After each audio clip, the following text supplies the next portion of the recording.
رمضان کا اصل میں جو پروگرام ہے، میں پہلے ذرا تمہید عرض کر دوں کہ ہم صرف واقف ہیں روزہ دن کا اور رات کو 1 گھنٹے کی تراویح. یہ بہت بڑا مغالطہ ہے، بہت بڑا مغالطہ. روز اصل میں رمضان کا پروگرام کیا ہے؟ دن بھر کا روزہ اور رات کے اکثر حصے کو قرآن کے ساتھ لے کر جاگنا.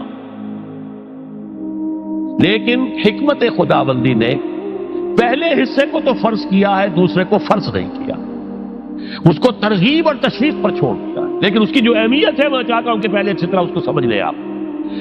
دیکھیے پہلی حدیث اس میں ہے ان سلمان الفارسی رضی اللہ تعالی عنہ قال خطبنا رسول اللہ صلی اللہ علیہ وسلم فی آخر یوم من شعبان. حضرت سلمان فارسی سے مروی ہے، انہوں نے فرمایا کہ خطبہ ارشاد فرمایا ہمیں اللہ کے رسول نے صلی اللہ علیہ وسلم شعبان کے آخری دن. فقال، آپ نے ارشاد فرمایا، یہ خطبہ طویل ہے، میں نے صرف شروع کے چند جملے یہاں نقل کیے ہیں. یا ایھا الناس قد اضلکم شہر عظیم، اے لوگوں تم پر ایک بہت عظمتوں والا مہینہ سایہ فگن ہو گیا ہے. دیکھیے سایہ فگن سے وہ انگریزی کا محاورہ آپ کے ذہن میں آنا چاہیے، coming events cast their shadows before. ابھی رمضان شروع نہیں ہوا ہے، شعبان کا آخری دن ہے، تو وہ کمنگ ایونٹ جو ہے رمضان مبارک، اس کا سایہ آ گیا ہے تم پر. اس لیے حضور نے وہ لفظ استعمال کیا قد اضلکم، ظلال کہتے سائے کو. قد اضلکم شہر عظیم، بڑی عظمت والا مہینہ ہے. شہر مبارک، بہت برکت والا مہینہ ہے. شہر فیہ لیلۃ خیر من الف شہر، اس میں ایک رات وہ بھی ہے، وہ مہینہ جس میں ایک رات وہ بھی ہے جو 1000 مہینوں سے افضل ہے. انا انزلناہ فی لیلۃ القدر وما ادراک ما لیلۃ القدر لیلۃ القدر خیر من الف شہر. اب جو اگلے 2 جملے ہیں وہ نوٹ کیجئے.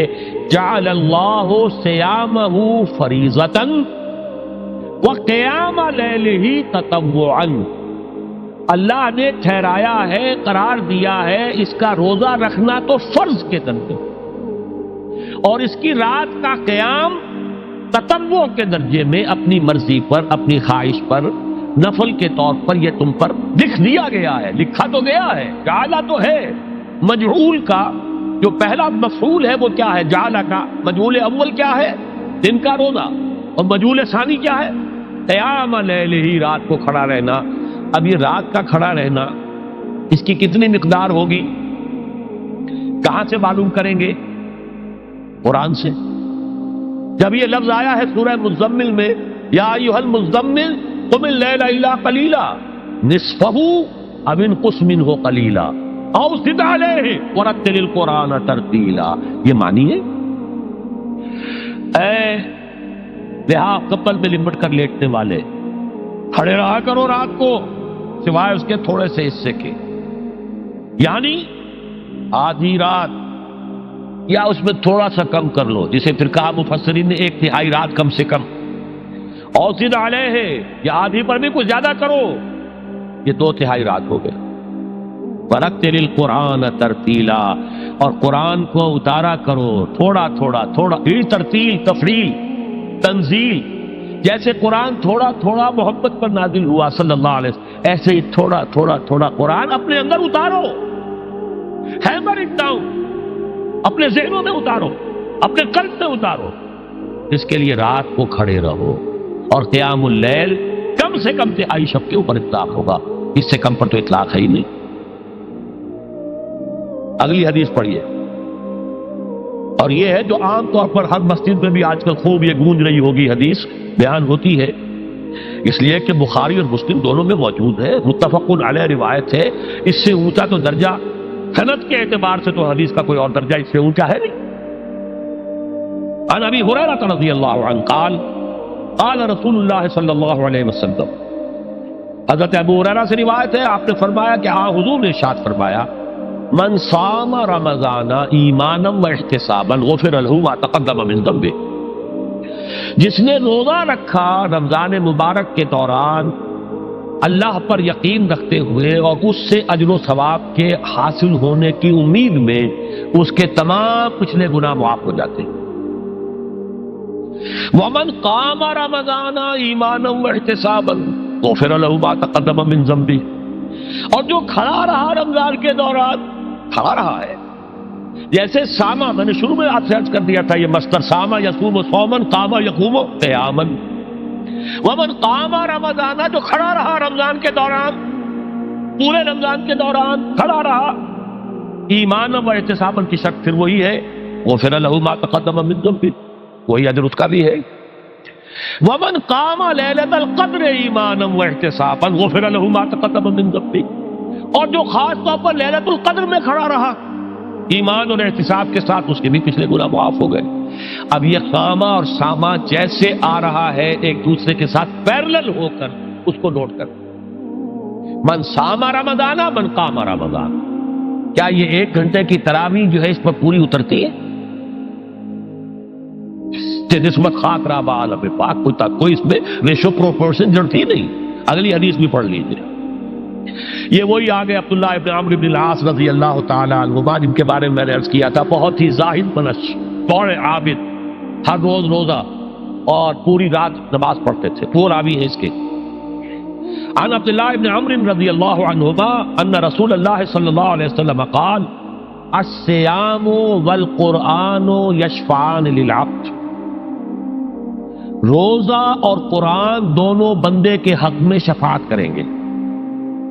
یقول الصیام، روزہ یہ کہے گا اے رب، اے پروردگار، انی منعتہ الطعام والشہوات بالنہار، میں نے تیرے اس بندے کو روکے رکھا کھانے پینے سے اور شہوت سے دن کے وقت، فشفعنی فی، میری وجہ سے روکا رہا، یہ کھانے کو اچھے سے اچھے جو ہے وہ موجود تھے کھانے، اور پینے کے لیے اعلیٰ سے اعلیٰ مشروب تھے، یہ رکا رہا میری وجہ سے کہ روزہ رکھا ہوا تھا، اور جیسا میں نے کہا منکوحہ بیوی موجود تھی لیکن رکا رہا، تھامے رکھا اس نے اپنے آپ کو میری وجہ سے، تو میری شفاعت اس کے حق میں قبول فرما۔ وَيَقُولُ الْقُرْآنُ، اور قرآن یہ کہے گا مَنَعْتُهُ النَّوْمَ بِاللَّيْلِ، میں نے اسے روکا رکھا رات کو سونے سے، فَشَفِّعْنِي فِيهِ، تو پروردگار میری شفاعت اس کے حق میں قبول فرما، فَيُشَفَّعَانِ، تو ان دونوں کی شفاعت قبول کی جائے گی۔ سوال یہ ہے کہ کیا روزہ 1 گھنٹے کا یا 2 گھنٹے کا ہے؟ تو یہ قیام جو ہے یہ 1 گھنٹے کا کیسے ہو گیا؟ تو میں نے پہلے کوسچن مارک آپ کے ذہن میں کھڑا کر دیا، اب جواب سنیے اس کا۔ جواب یہ ہے کہ اس کو اللہ تعالیٰ کی حکمت یہ تھی کہ اسے فرض نہ کیا جائے، اس کو معلوم ہے۔ عَلِمَ أَنَّ سَيَكُونُ مِنكُمْ مَرْضَىٰ وَآخَرُونَ يَضْرِبُونَ فِي الْأَرْضِ يَبْتَغُونَ مِن فَضْلِ اللَّهِ وَآخَرُونَ، اللہ کے علم میں ہے، میرے کچھ بندے ہوں گے بیچارے غریب مستور، دن پر مشقت کریں گے، محنت کریں گے، وہ روزہ ہی رکھ لیں، بہت بڑی بات ہے، بہت بڑی بات۔ رات بھر کا قیام کیسے کریں گے؟ 2/3 رات کیسے کھڑے رہیں گے؟ آدھی شب کیسے ممکن ہے؟ لہذا فرض نہیں کیا، حضور نے بھی فرض نہیں کیا، نہ اس کو آپ نے لازم کیا، نہ اس کے لیے وہ زوردار جو لوگوں سے کہا کہ ضرور پڑھو، چھوڑ دیا پڑھو، اصل لوگ پڑھتے تھے اپنے طور پر۔ اب یہ کہ کوئی آدھی رات کھڑا ہے، کوئی 1/3 رات ہے، کوئی پوری رات ہے، ہاں پھر اللہ کے بندے۔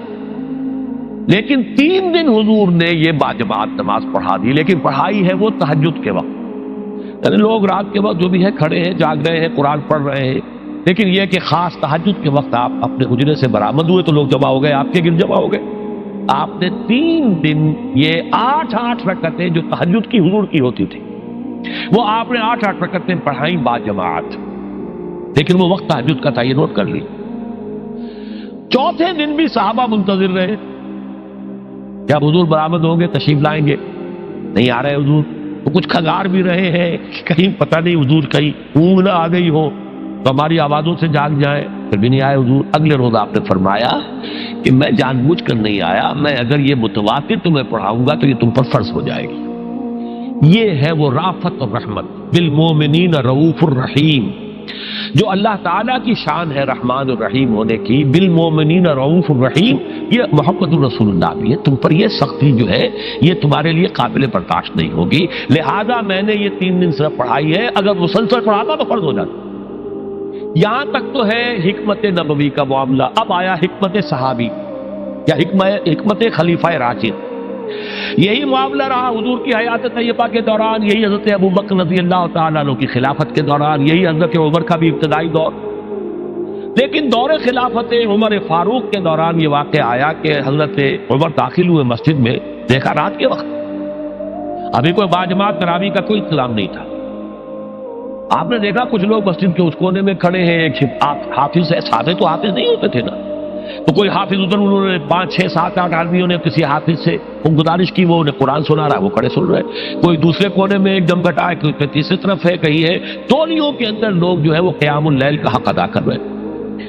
آپ نے فرمایا کیا ہی بہتر ہو کہ یہ سب جمع ہو جائیں امام کے پیچھے، اور پھر یہ کہ اسے عشاء کے ساتھ متصل رکھ دے، تاکہ جس کو کہتے ہیں عربی میں ما لا یترک کلہ لا یترک کلہ، اگر کوئی شے کل کی کل حاصل نہیں ہو سکتی تو کوئی شخص بھی مسلمان بالکل محروم نہ رہ جائے، کم سے کم یہ 20 رکعت تراویح تو پڑھے اور قرآن سن لے، تاکہ کسی نہ کسی درجے میں تو اس کا بھی حصہ ہو جائے اس کی برکات میں سے.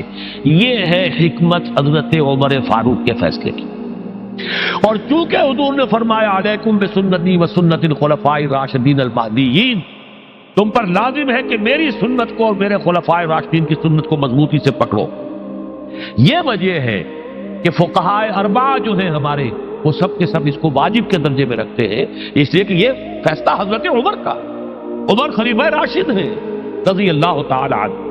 لہذا یہ نظام بن گیا تراویح کا. اب میں اس کی نفی نہیں کر رہا، لیکن جو شخص سمجھتا ہے کہ اس سے اصل حکمت اور غرض و غایت پوری ہو گئی، وہ مغالطے میں مبتلا. یہ تو علی الاقل کم سے کم اس درجے میں کہ ہر مسلمان کم سے کم اس درجے تک تو جو ہے وہ کچھ نہ کچھ حاصل کر ہی لے، اور وہ اس سے محروم نہ ہو بالکل ہی. ما لا یدرک کلہ لا یترک کلہ، اس درجے میں حضرت عمر کا فیصلہ ہے، اور اسی کی وجہ سے ہمارے خلفاء، ہمارے جو ائمہ اربعہ انہوں نے قبول کیا ہے. اور یہی اس مسئلے کا حل ہو جائے گا. جو اہل حدیث حضرات اس کے اوپر جو ہے چیلنج بھی شائع کرتے ہیں، کوئی ثابت کر دے حضور سے 20 رکعتیں تو ہم اتنے لاکھ، ہم بھی کہتے ہیں کہ حضور سے ثابت نہیں ہے، کون کہتا دعویٰ ہی نہیں. یہ تو حضرت عمر کا فیصلہ ہے، حضرت عمر کا فیصلہ، خلیفہ راشد کا فیصلہ، اس کو امت نے قبول کیا ہے، لہذا وہ نظام ہے، رہے گا. اور یہی جو ہے آپ کو معلوم ہے، حالانکہ یہاں اکثریت جو ہے وہاں پر وہ اہل حدیث حضرات کی ہے سعودی عرب میں، حرمین میں وہی 20 رکعت تراویح ہوتی، اس لیے کہ وہ ان کا جو آفیشل مسلک ہے وہ مسلک حنبلی، حنفی نہیں ہے، وہ حنبلی مسلک میں بھی یہی ہے، شافعی میں بھی یہی ہے، مالکی میں تو 36 تک کی روایتیں موجود ہیں، 36 رکعت. لیکن یہ ہے کہ یہ ہے وہ 20 رکعت تراویح کا معاملہ، اس کی نفی میری بات سے نہ سمجھ لیجیے گا، وہ ٹھیک ہے، حضرت عمر کا فیصلہ ہے. پھر یہ کہ یہ آسان ترین ہے کہ عشاء کے ساتھ ہی متصل پڑھ لی. اور آج تو ہماری نیند کا کوئی حصہ اس میں جاتا ہی نہیں، کون سوتا ہے اس سے پہلے، سوال ہی پیدا نہیں ہوتا. لیکن یہ جو کہہ رہے ہیں کہ قرآن کہے گا میں نے اسے نیند سے روکے رکھا، اس کا حق کہاں ادا ہوا؟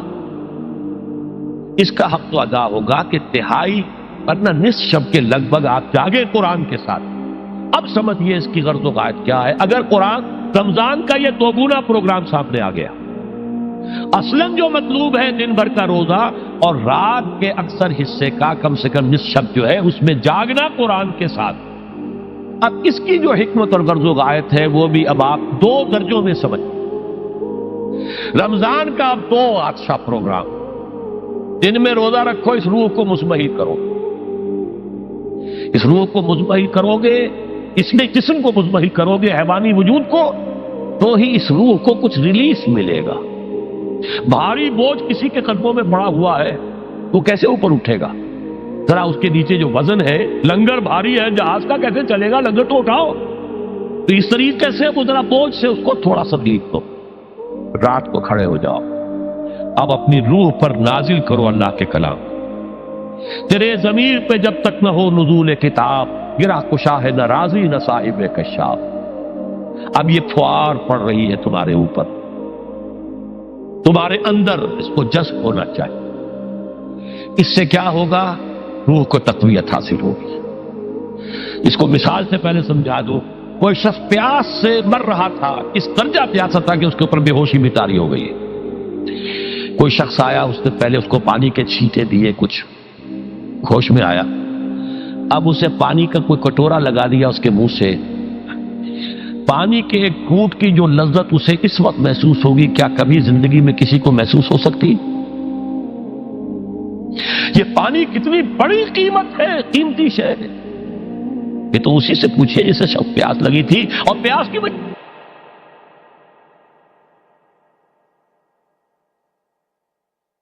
متوجہ ہیں، لہذا ہمیں وہ پیاس محسوس ہی نہیں ہوتی کہ یہ بھی واقعی میرے اندر کوئی پیاس ہے۔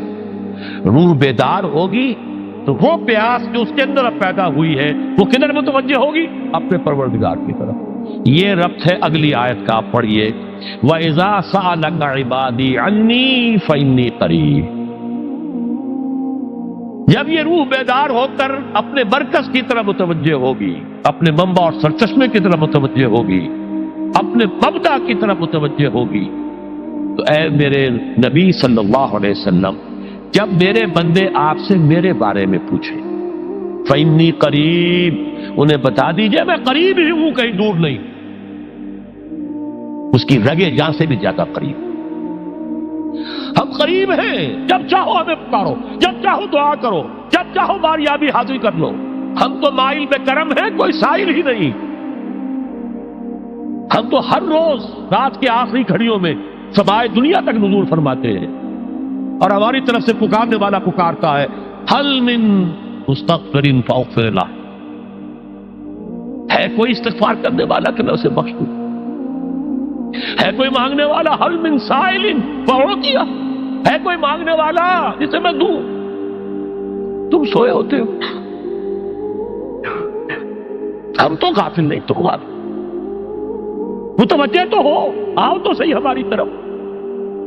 حدیث قدسی میں آیا ہے میرا بندہ میری طرف چل کر آتا ہے، میں دوڑ کر آتا ہوں، وہ بارش بھراتا ہے، میں ہاتھ بھراتا ہوں، میرا بندہ میرا ذکر اپنے دل میں کرتا ہے، میں اپنے جی میں اس کا ذکر کرتا ہوں، یاد کرتا ہوں، اور میرا بندہ اگر کسی محفل میں میرا ذکر کرتا ہے، میں اس سے بہت اعلیٰ محفل میں اس کا ذکر کرتا ہوں، بلائے اعلیٰ کی محفل میں ذکر کرتا ہوں۔ یہ حدیث کے الفاظ ہیں کہ تو تم غافل ہو بھائی ہم سے، ہم تو غافل نہیں۔ اغیب و ذو اللطائف لا یغیب وارجو ہو رجال لا یخیب، میں غائب ہو جاتا ہوں، وہ تو غائب ہونے والی ہستی ہی نہیں ہے، ہر آن موجود، ہوا معکم اینما کنتم۔ وَإِذَا سَأَلَكَ عِبَادِي عَنِّي فَإِنِّي قَرِيبٌ أُجِيبُ دَعْوَةَ الدَّاعِ إِذَا دَعَانِ فَلْيَسْتَجِيبُوا لِي۔ لیکن اب آئی بات اصل، یہ دو طرفہ بات ہوگی، مجھ سے دعا کرو، کسی وقت کی پابندی نہیں، کسی جگہ کی پابندی نہیں، ناپاکی کی حالت میں ہو تب بھی دعا کر سکتے ہو، میری کتاب کو ہاتھ مت لگانا، مجھ سے دعا کر سکتے ہو، دعا پہ کوئی پابندی نہیں، لیٹے مانگو، بیٹھے مانگو، ناپاکی میں مانگو، پاکی میں مانگو، جب چاہو مانگو مجھ سے، دعا میں کوئی خط نہیں، اور جہاں پکارو گے there and then I will listen to you and I will grant your prayers۔ اجیبو جو ہے، اجیبو دونوں مان، جواب دینا اور قبول کرنا، اجابت استجابت دونوں کا ایک ہی مفہوم ہے، جواب دینا اور قبول کرنا۔ اجیبو دعوت الداعی اذا دعان، میں تو ہر پکارنے والے کی پکار کو سنتا ہوں، قبول کرتا ہوں جب بھی وہ مجھے پکارتا ہے، لیکن فلیستجیبوا لی، میرا بھی تو کہنا مانو، چاہیے کہ یہ بھی میرا کہنا مانے، مجھ سے محبت کریں، مجھ سے لو لگائیں، میرے دین کے لیے اپنے آپ کو وقف کریں۔ ان صلاتی و نسکی و محیای و مماتی للہ رب العالمین، میرے باغیوں کے خلاف بغاوت کریں، میرے دین کا جھنڈا اونچا کریں، یہ سارے احکام ہیں کہ یہ قرآن میں۔ قاتلوہم، جیسا کہ میں نے آپ کو بتایا اگلے ہی رکوع میں قتال کا حکم آ رہا ہے، اب وہ گھوڑوں کو روزہ رکھواتے تھے، بتا دیا یہ روزہ تمہیں کس لیے رکھوایا جا رہا ہے، اگلے ہی رکوع کے اندر حکم ہے قاتلوا فی سبیل اللہ الذین یقاتلونکم وقاتلوہم حتی لا تکون فتنۃ ویکون الدین للہ، اللہ کے لیے دین ہو جائے، پورا کا پورا نظام اللہ کے تابع آ جائے، اس کے لیے پہلے دعوت دو، محنت کرو، جد و جہد کرو، اس دعوت کے نتیجے میں جمعیت فراہم کرو، جب جمعیت اتنی ہو جائے کہ پھر اس باطل نظام کے خلاف بغاوت کر سکو تو کرو بغاوت، اگر باطل نظام کے خلاف بغاوت نہیں کرتے ہو تو پھر ہم سے بغاوت ہے تمہاری، پہلے ذہنی بغاوت ہے، آپ ڈس اون کیجئے ذہنی اعتبار سے، نفسیاتی اعتبار سے، میں اس نظام کو نہیں اون کرتا، ریکنسائل نہ کیجئے اس کے ساتھ، کوئی تعاون نہ کیجئے اس کے ساتھ، کوئی چاچری اور ملازمت نہ کیجئے اس کی، تن من دھن لگائیے اس نظام کو بدلنے کے لیے، چاہے ابھی وہ دعوت کے مرحلے میں ہے، لوگوں کو تیار کیا جا رہا ہے، تربیت دی جا رہی ہے، تزکیہ کیا جا رہا ہے، لیکن ہدف کیا ہے؟ تاکہ اللہ کا دین غالب، فَلْيَسْتَجِيبُوا لِي، میرا بھی تو کہنا سنے اور مانے. میں جہاد کا حکم دیتا ہوں تو جہاد کریں، میں اقامت دین کا حکم دیتا ہوں اقیم الدین تو اس کے لیے کھڑے ہو جائیں، میں قتال کا حکم دوں تو قتال کریں. فَلْيَسْتَجِيبُوا لِي وَلْيُؤْمِنُوا بِي، اور مجھ پر ہی اپنا ایمان پختہ رکھیں. توکل کریں تو مجھ پر کریں، محبت کریں تو مجھ سے، راضی رہے تو میری تقدیر پر راضی رہے. توکل ہو، راضی برضائے رب ہو، اطاعت ہو، جب تک یہ ساری چیزیں اللہ کے لیے نہ ہو جائیں. والذین آمنوا اشد حبا للہ، اصل میں تو مومن وہ ہوتے ہیں جو سب سے بڑھ کر شدید ترین محبت اللہ سے کرتے ہیں. قل ان کان آباؤکم وابناؤکم واخوانکم وازواجکم وعشیرتکم واموال اقترفتموها وتجارۃ تخشون کسادها ومساکن ترضونها احب الیکم من اللہ ورسولہ وجہاد فی سبیلہ فتربصوا حتی یاتی اللہ بامرہ واللہ لا یہدی القوم الفاسقین. اے نبی ان سے کہہ دیجئے اگر تمہیں اپنے باپ، اپنے بیٹے، اپنے بھائی، اپنے اسپاؤسز، بیوی کے لیے شوہر، شوہر کے لیے بیوی، اور رشتے دار، اور تمہارے وہ مال جو تم نے بڑی محنت سے جمع کیے ہیں، تمہارے وہ کاروبار جن کا تمہیں اندیشہ ہوتا ہے کہ کساد بازاری نہ ہو جائے، کہیں پر جو ہے ریسیشن نہ آ جائے، اور تمہارے وہ مکان اور محلات جو تم نے بنائے ہیں، اگر یہ 8 چیزیں محبوب تر ہیں اللہ سے اور اس کے رسول سے اور اس کی راہ میں جنگ کرنے سے، جہاد سے، تو جاؤ دفع ہو جاؤ، بیٹھو وہاں یہاں تک کہ ہم اپنا فیصلہ سنا دیں. اور اللہ ایسے فاسقوں کو، ایسے ناہنجاروں کو ہدایت نہیں دیتا. یہ ہے قرآن آیت نمبر 24 سورہ توبہ. فَلْيَسْتَجِيبُوا لِي وَلْيُؤْمِنُوا بِي لَعَلَّهُمْ يَرْشُدُونَ. اب وہ لفظ آ گیا رشد. دیکھیے پہلے آیا تھا لَعَلَّكُمْ تَتَّقُونَ، روزہ، مجرد روزہ تقوی پیدا کر دے گا، ضبط نفس، اور ضبط نفس بھی وہ جو حکم خداوندی کا تابع ہے. یہ روزے کی ریاضت ہے، روزے کی ریاضت کا حاصل. رمضان کے روزے کے ساتھ قیام اللیل کا دو گنا پروگرام، دن میں روزہ، رات کا قیام قرآن کے ساتھ. اس کا پہلا نتیجہ کیا ہے؟ لعلکم تشکرون، تاکہ قرآن کی عظمت منکشف ہو جائے، قرآن کی قدر و قیمت سے تم آگاہ ہو جاؤ، تمہیں معلوم ہو جائے کتنی بڑی دولت ہے جو اللہ نے دی ہے. اور آخری بات یہ، جب تمہاری روح بیدار ہو جائے گی، اپنے مالک کے ساتھ ہم کلام ہوگی. اسی کا نام دعا ہے. دعا ہے جس کے بارے میں حضور نے فرمایا الدعاء اخو العبادہ، یہ عبادت کا جوہر ہے. الدعاء هو العبادہ، دعا ہی تو اصل عبادت ہے. یہ دعا ہی تو ہمیں میسر نہیں ہے. 17 رکعتیں پڑھنی ہیں ہم نے عشاء کی، لیکن اللہ کے ساتھ کوئی لوگ نہیں لگی، ادھر کی ادھر کی سوچیں آ رہی ہیں. 17 رکعتیں پڑھی ہوں یا 7 پڑھی ہوں، 10 پڑھی ہوں، آپ کو اجر ملے گا، لیکن آپ کو دعا نصیب نہیں ہوئی. دعا کب ہوتی ہے؟ بقول اقبال، یہ جو میرے اندر ہے فائنائٹ ایگو، انائے صغیر، انا میں، یہ چھوٹی سی انا ہے. اس انائے کبیر، اس انائے کبیر کے لیے سب سے بڑی جو مظہر آیت ہے قرآن مجید میں وہ سورہ طٰ، اننی انا اللہ لا الہ الا انا، میں ہوں وہ اللہ جس کے سوا کوئی نہ. اننی انا اللہ لا الہ الا انا، یہ ہے فاعبدنی واقم الصلاۃ لذکری. یہ انائے کبیر ہے، انفائنائٹ ایگو، اللہ، انا اللہ، بگ انا، اور یہ چھوٹی سی انا ہے، انا میں. جب یہ انائے صغیر انائے کبیر کے روبرو آتی ہے، ہم کلام ہو، یہ ہے دعا. اگر یہ جاگی ہی نہیں، بیدار ہوئی نہیں، ہم کلام ہوئی نہیں، تو دعا تو حاصل نہیں ہوئی. مخ عبادت جو ہے، جوہر عبادت کا حاصل نہیں ہوا. ہاں ایک شکل ہے عبادت کی، مراسم عبودیت ہے، یہ اشکال ہے، رہ گئی رسم ادا، روح بلالی نہ رہی، فلسفہ رہ گیا، تلقین غزالی نہ رہی. ایک شکل ہے، تم نے کر لی، اجر ملے گا. آخر وقت نکالا ہے، آپ اللہ کے سامنے کھڑے ہوئے ہیں، اجر سے محنت کا جو اجرت وہ دے گا، لازم اس پر بھی دے گا. لیکن حقیقت صلاۃ کوئی اور شے. اسی لیے کہا محمد رسول اللہ صلی اللہ علیہ وسلم الصلاۃ معراج المومنین، اہل ایمان کے لیے یہ معراج کے درجے کی شے ہے۔ معراج میں مکالمہ ہوا تھا، التحیات للہ والصلوات والطیبات، یہ حضور نے فرمایا۔ السلام علیکہ ایھا النبی ورحمۃ اللہ وبرکاتہ، کس نے کہا؟ اللہ نے فرمایا۔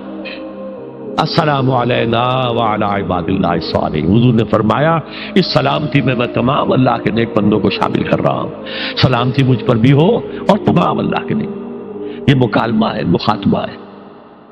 جب تک یہ مکالمے اور مخاطبے کی شکل نہیں، اگر وہ انائے صغیر جاگی ہی نہیں، سوئی ہوئی ہے، بے ہوش ہے، پڑی ہوئی ہے، سسک رہی ہے یا مر چکی ہے، روح مر بھی جاتی، جسم زندہ ہے، روح مرتی، جسم جان کے ساتھ زندہ ہے، حیوان انسان زندہ ہے، انسان مر چکا۔ اس لیے قرآن کہتا ہے نبی یہ مردہ ہے، اموات غیر احیاء، یہ نہیں سنتے ہیں، یہ آپ کو سمجھتے ہیں آپ کے یہ بڑے غور سے سن رہے ہیں، نہیں سن رہے ہیں، یہ تو مردہ ہے، روحانی طور پر مردہ ہے، ان کی روح مر چکی ہے، یہ تو حیوان رہ گیا زندہ صرف، یہ چلتے پھرتے مقبرے ہیں، یہ چلتے پھرتے تعزیے ہیں، اس کے سوا کچھ نہیں۔ یہ ابو جہل کون ہے اور ابو لہب کون ہے؟ یہ حیوان ابو جہل ہے اور حیوان ابو لہب ہے۔ ظاہر بات ہے کہ آنکھ تو کتے کی بھی ہے اور بلی کی بھی ہے، اور کان کتے کے بھی ہے، بلی کے بھی ہے۔ کتا بھی دیکھ کر گاڑی آ رہی ہے تو اپنے آپ کو بچاتا ہے، تم نے بچا لیا تو کون سا بڑا کمال کیا۔ وہ اندر کا انسان مر چکا ہے، یہ انسان اندر کا روحانی وجود یا مر چکا یا سسک رہا ہے یا دبا ہوا ہے، بے ہوش ہے۔ یہ بیدار ہو اور ہم کلام ہو، افلاک سے آتا ہے نالوں کا جواب آخر، کرتے ہیں خطاب آخر، اٹھتے ہیں حجاب آخر، آتا ہے اللہ جواب دیتا ہے۔ اجیب دعوت الداعی اذا دعان، روحانی کان کھلے ہو تو تم جواب سنو گے، ان کانوں سے نہیں ہے۔ وہی جب محمد پر آئی تھی ان کانوں سے نہیں آئی تھی، وہ دل پر اتری تھی براہ راست۔ فإنہ نزلہ علی قلبک، ان کانوں کا ان آنکھوں کا سوال نہیں ہے، وہ دل پر براہ روح ہے محمدی پر۔ یہ روح، اسی لیے وہی کو بھی روح کہا گیا ہے، لانے والا بھی روح، اور روح الامین جس پر لایا گیا وہ بھی روح محمدی، جس کا مسکن ہے قلب محمدی، اور جو لائی گئی وہ بھی روح ہے۔ وَكَذَلِكَ أَوْحَيْنَا إِلَيْكَ رُوحًا مِّنْ أَمْرِنَا، یہ قرآن ہم نے نازل کیا، ایک روح ہے اے محمد جو آپ پر نازل کی۔ مَا كُنْتَ تَدْرِي مَا الْكِتَابُ وَلَا الْإِيمَانُ، اس سے پہلے تو آپ کو کچھ پتہ نہیں تھا، کتاب کیا، شریعت کیا، ایمان کیا۔ وَلَكِنْ جَعَلْنَاهُ نُورًا، ہم نے اس قرآن کو نور بنا کر آپ پر اتارا ہے۔ یہ ہے، اس کے لیے ہے اصل رشد۔ اب آخری لفظ آیا رشد، یہ گویا کہ جو مختلف الفاظ ہیں قرآن میں، کامیاب، فائزون، اولئک هم الفائزون، ٹھیک ہے، فوز، کامیابی تک پہنچنے والا، اولئک هم المفلحون، یہ ایک اور لفظ ہے، لیکن راشدون یہ چوٹی کا لفظ ہے، اسی لیے صحابہ کے لیے آیا اولئک هم الراشدون سورہ الحجرات میں۔ اسی لیے انسانوں میں سے نبیوں کے بعد سب سے اونچے چوٹی کے انسان ابو بکر، عمر، عثمان، علی، ان کے لیے آیا خلفاء الراشدون، علیکم بسنتی وسنت الخلفاء الراشدین المہدیین۔ یہ رشد ہے، رشد تک پہنچنا ہے تو یہ کام ہے، اور یہ ہے اصل حاصل صیام و قیام رمضان کا۔ اولئک هم الراشدون، اللہم ربنا اجعلنا منہم، اللہم ربنا اجعلنا منہم، اللہم ربنا اجعلنا منہم۔